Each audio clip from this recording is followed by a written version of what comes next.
บังลำกับไอ้น้ำอันนั้นบังลำกับไอ้น้ำ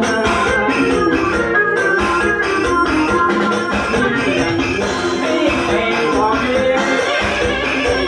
ไม่เพลงบอกเพียงเป็นเพียงเดียวต้องเพียงตาเคย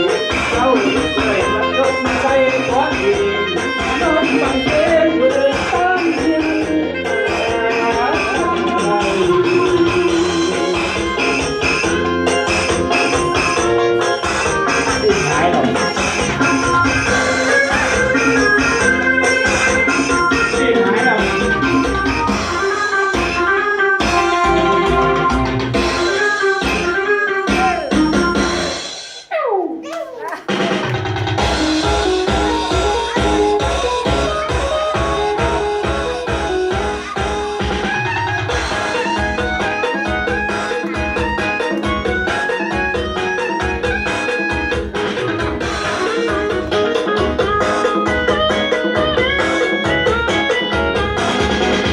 มันโดนเด็กประบงเป็นดงมือไทยและก่อนมาด้วยไปทั้งหัวใจเขาที่เขาเดินบ่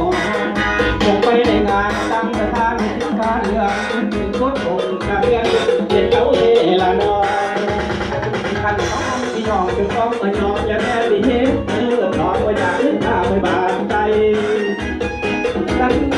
เอวจะเดินทำให้เป็นตะวันใจได้หรือยังเธอดีเด็ดเป็นพอได้แน่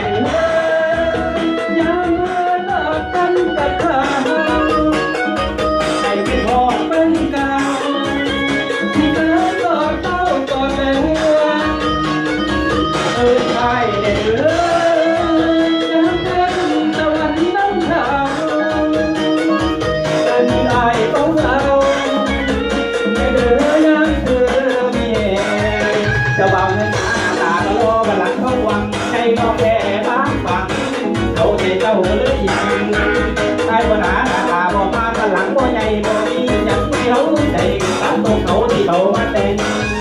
แรงมีอยากเขาเชื่อชากับตาแสดงจึงตั้งโต้โต้แจ้งแก้วแจ้งแรงใจแค่ดีแดงดีอย่าลืมให้เดือถึงตะวันนำใจไอ้เดือยังเดือดีถึงรอไอ้ยังเดือ